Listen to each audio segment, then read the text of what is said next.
Hello বন্ধুরা, শুভ সকাল। কেমন আছো সবাই? ভালো আছো নিশ্চয়। শ্রীময়ের আরও একটি নতুন ব্লগে সবাইকে স্বাগত জানাচ্ছি। আজ শনিবার, বাজে এখন 11টা বাজতে চললো, 5 মিনিট বাকি। সকালবেলা পুজো দিয়ে উঠলাম, এই কিছুক্ষণ হলো। তো এখন রান্না বান্নাও আমার প্রায় শুরু হয়ে গেছে। আজকে একটু তাড়াহুড়ো করেই সমস্ত কাজকর্ম করব, তার কারণ আজ ভাদ্র মাসের শেষ শনিবার। তো আজকে আমি একটু উপোস রয়েছি, বার পুজোর উপোস, শনি পুজো দেব, তো সেই জন্য উপোস রয়েছি। পাশেই আমার বান্ধবী মাম্পির বাড়িতে আজকে পুজো, সেখানেই আজকে পুজো দেব। তো 3টের সময় ঠাকুরমশাই আসবে বলেছে, তার আগেই সমস্ত রান্নাবান্না শেষ করে কাজকর্ম শেষ করব, তাই একটু তাড়াহুড়ো রয়েছে। আর কয়েকদিন ধরে তো প্রচুর বৃষ্টি চলছে বন্ধুরা, কি বলবো, বৃষ্টি আর বৃষ্টি, ভালো লাগে না। সামনেই পুজো, এখন যদি এরকম বৃষ্টি হয় তাহলে কেমন হয় বলো তো। কিন্তু মনে তো হচ্ছে পুজোর সময় বৃষ্টি থাকবে, জানি না কি হবে, না থাকলেই ভালো। আর আজকে আমাদের পাড়ায় অনেক জায়গাতেই পুজো হচ্ছে, বাড়ির সামনে পুজো হচ্ছে, আরও অনেক জায়গায়। আজ যেহেতু শেষ শনিবার, তাই আজকে অনেক জায়গাতেই পুজো হচ্ছে। ইচ্ছে আছে এই সামনে যে পুজো আছে সন্ধ্যেবেলা সেখানেও যাব। তো চলো আজকে সারাটা দিন তোমাদের সাথে শেয়ার করব, সঙ্গে থেকো, আশা করি বেশ ভালোই লাগবে। আর আজকে রান্নাবান্নাটা চলো তোমাদেরকে একটু দেখিয়ে দিই। খুব তাড়াহুড়ো করে আজকে রান্নাবান্না করেছি এখানে ভাত, আর করেছি একটু পনির দিয়ে মুগ ডাল, একটু ঘন করেই করেছি। মেয়ে মুগ ডাল মানে পনিরের মুগ ডালটা খেতে বেশ ভালোবাসে। আর করেছি একটু পনিরের তরকারি, পটল আর কোয়াশ দিয়ে। আলু তো এখন আমরা খাচ্ছি না, যেহেতু কর্তামশাইয়ের আলু খাওয়া বন্ধ। তো এইভাবে একটু মাখো মাখো করে পনিরের তরকারিটা করেছি, আর করেছি ভেন্ডি ভাজা। তো অল্প স্বল্পই রান্নাবান্না করেছি, যেহেতু মেয়ে আর মেয়ের বাবাই খাবে। আমি তো এবেলা উপোস রয়েছি। আর ওবেলা মাম্পির বাড়িতেও আবার নেমন্তন্ন রয়েছে, নারায়ণ পুজোর প্রসাদ, খিচুড়ি খাওয়া। আর চারিদিকে যা পুজো হচ্ছে, ওবেলা কোথা থেকে না কোথা থেকে তো খিচুড়ি আসবে নিশ্চয়ই। আর পুজোর খিচুড়িটা খেতে আমার বেশ ভালোই লাগে। চলো বন্ধুরা, রান্না বান্না হলো, কাজকর্ম সব সেরে নিয়েছি। আর ঘর দোয়ার আজকে বললো মেয়ে ওই পরিষ্কার করবে, তো আমি একটু রেহাই পেলাম। তো বলছে মা তুমি স্নানে চলে যাও, তো ভাবলাম স্নানে যাই, স্নানে গিয়ে তারপরে মাম্পিদের বাড়িতে যাই। আর ঠাকুরমশাই বলেছে এই 2:30 থেকে 3টের মধ্যে চলে আসবে, তো একটু আগে গেলে পুজোর জোগাড়টা একটু হাতে হাতে করতে পারবো। যদিও একটু গোছানো ওদের হয়েই গেছে, তবুও যেটুকু হয় আর কি। আর সেখানে পুজোতে আমিও একটু সিন্নি দেব, তো সেটাও একটু বানিয়ে নিতে পারবো।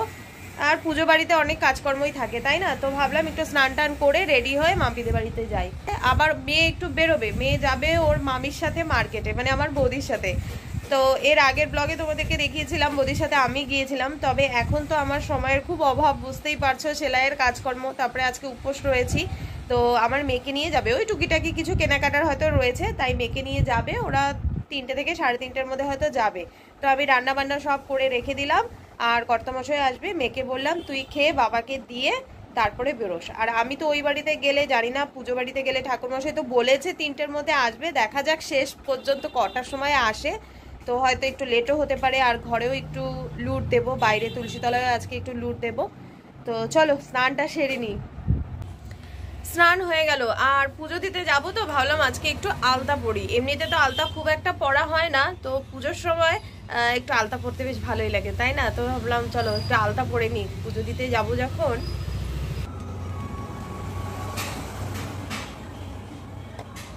আলতা পরার অভ্যেস খুব একটা আমার নেই, তবুও একটু তাড়াহুড়ো করে পরছি, অত সুন্দর করে আলতা পরতে পারি না।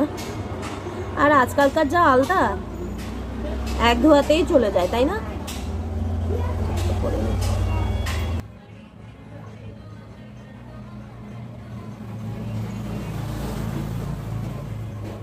তো চলো বন্ধুরা, আমার আলতা পরা ডান।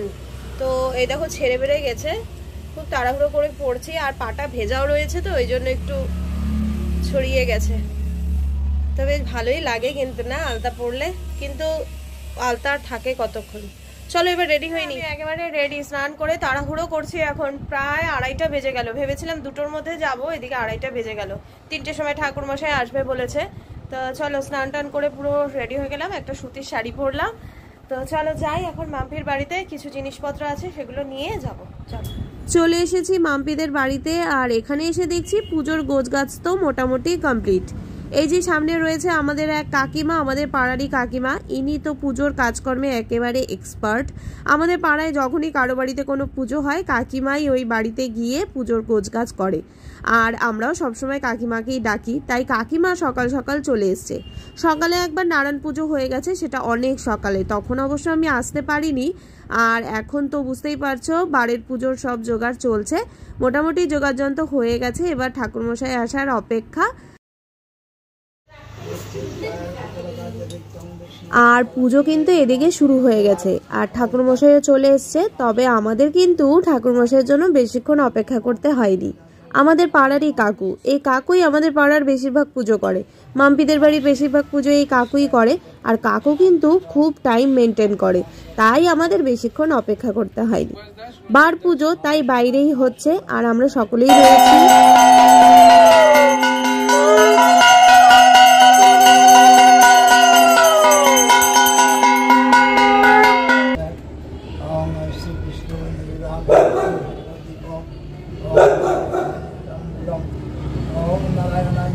আর এইদিকে পুজোতে কিন্তু আমরা সবাই রয়েছি। এই যে মাম্পি বসে রয়েছে, মাম্পির পরিবারের সবাই রয়েছে, তাছাড়া আমরা পাড়ার অনেকেই রয়েছি, কলি, আরেক কাকিমা, আরও অনেকে, মাম্পি যাও এসছে।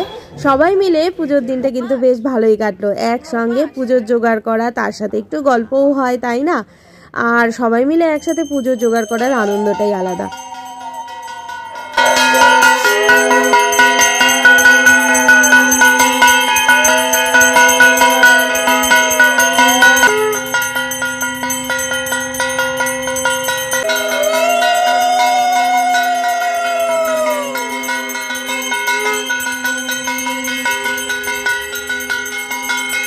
পুজো কিন্তু এখানে প্রায় হয়ে এলো, এবার সবাই মিলে অঞ্জলি দেব। দাঁড়াও, তার আগে ঠাকুরের প্রদীপের এই শীষটা নিয়ে নিই, আর সবাই একসাথে অঞ্জলি দেব।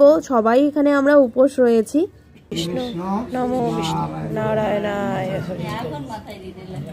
পুজো খুব ভালো মতোই হলো আমাদের, আর এখন সবশেষে হবে অঞ্জলি।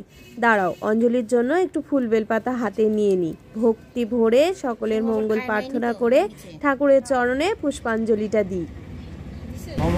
নমো সচন্দন গন্ধপুষ্প বিল্লপত্র পুষ্পাঞ্জলি আসনস্থ সর্ব দেবদেবী গণ সহিত।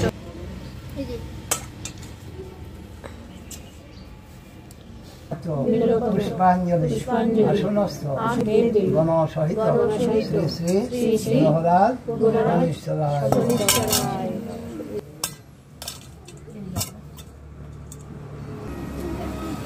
প্রণাম করো। নম নিরঞ্জন স্বয়পক্ষম রবিসূত মহাগ্রহম ছায়া গর্ভ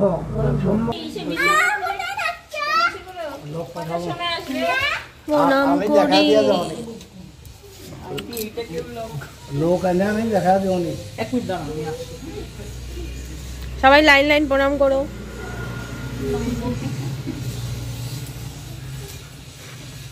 কাকু তোমার ফটো তুলতেছি, কিন্তু কিছু বলবা? বলো, কিছু বলবা, কিছু বলো। আরে এইটাই ভাল লাগতেছে। হ্যাঁ, এদিকে ঘোর, এইদিকে ঘোর। দেখো দেখো দেখো এর অবস্থা, দেখো দেখো এর অবস্থা, দেখো দেখো এর অবস্থা, দেখো এর অবস্থা, দেখো এর অবস্থা হচ্ছে। এই যে লাভলি এখন প্রণাম করছে বাট ঠাকুরের। বলো বলো। আমাদের বাট ঠাকুরের পূজা এখন সম্পূর্ণ হয়েছে। এত কাপুনি দিচ্ছে,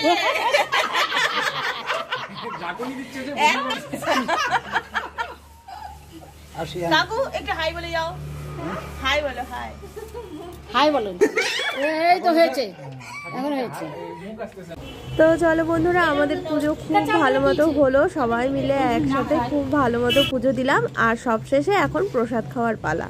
তবে আমি এখন প্রসাদ খাচ্ছি না, কারণ বাড়িতে লুট দেব, লুট দেওয়ার পরই প্রসাদটা নেব। চলে এসেছি বাড়িতে, আর এদিকে আমার কর্তামশাই আর মেয়ে দুজনেই চলে এসছে। ভাবলাম সবাইকে একসাথে নিয়ে বাড়িতে তুলসী তলায় লুটটা দেই। প্রত্যেক শনিবারই দেই, তবে আজকে তো বিশেষ দিন। চলো ঠাকুরের কাছে মঙ্গল প্রার্থনা করে ঠাকুরের নামে ঘরে একটু লুট দিলাম। সবার যাতে ভালো হয়, মঙ্গল হয়, শুভ হয়, এই প্রার্থনাই করি। তো বাড়িতে তো লুট দেওয়া হলো, এবার বাড়িতে যারা যারা রয়েছে সবাইকে এই লুটের প্রসাদটা দিয়ে নিই। তারপরে যাব মাম্পিদের বাড়িতে প্রসাদ খেতে, মানে বাট পুজোর সিন্নি প্রসাদ খেতে। আর আমি তো সিন্নি প্রসাদ খেতে ভীষণ ভালোবাসি। আর আজকে আমাদের পাড়ায় অনেক জায়গাতেই পুজো হয়েছে, আর এখানেও পুজো হয়েছে। বাজে এখন ওই 9টা সাড়ে 9টার মতো। তো সকাল থেকে কিন্তু এখানে বেশ বাজনা টাজনা দিয়ে পুজো হয়েছে। ভাবলাম এখানে আসি, একটু ঠাকুরের দর্শন করে যাই। সন্ধেবেলার থেকে এখানেও খিচুড়ি দেওয়া হচ্ছিল, তবে এখন শেষ। বাজে এখন ওই 9টা সাড়ে 9টার মতো তো। আর বন্ধুরা এই দেখো আমাদের পাড়ার দুর্গাপুজোর প্যান্ডেল হচ্ছে, জাহাজ তৈরি হচ্ছে, আর ঝিরিঝিরি বৃষ্টিও পড়ছে। আর এদিকটা যখন এলাম ভাবলাম এই যে আমাদের বান্ধবী শুভ্রার সঙ্গে একবার দেখা করে যাই। ওরও আজকে মাম্পিদের বাড়ি যাওয়ার কথা ছিল, কিন্তু যায়নি। আসলে ওর দোকান দেখতেই পারছো, আর পুজোর সময় দোকানে এই সময় যা হয়, এত পরিমাণ ভিড়, তাই ও একটু ব্যস্ত থাকাতে যেতে পারিনি। তাই ভাবলাম ওর সাথে একটু দেখা করেই যাই। ঘুরে টুরে আবার চলে এলাম মাম্পির বাড়িতে প্রসাদ খেতে। নারায়ণ পুজোর প্রসাদটা নেওয়া হয়নি, তাই ভাবলাম এখানে আসি, একটু প্রসাদও খাওয়া হবে, আর সবাইও আবার এসছে পাড়ার, সবার সঙ্গে একটু কথাবার্তা বলে তারপর বাড়ির দিকে যাব। তো চলো বন্ধুরা, আজকে ব্লগটা এতটুকুই। কেমন লাগলো জানিও কিন্তু অবশ্যই। প্রসাদ খেতে খেতে আজকে ব্লগটা শেষ করছি। ভালো লাগলে লাইক আর সাবস্ক্রাইব করে আমার পাশে থেকো। দেখা হবে আবার আরেকটি নতুন ব্লগ নিয়ে। সবাই ভালো থেকো, সুস্থ থেকো, সাবধানে থেকো। আজকের মতো tata, bye bye and good night.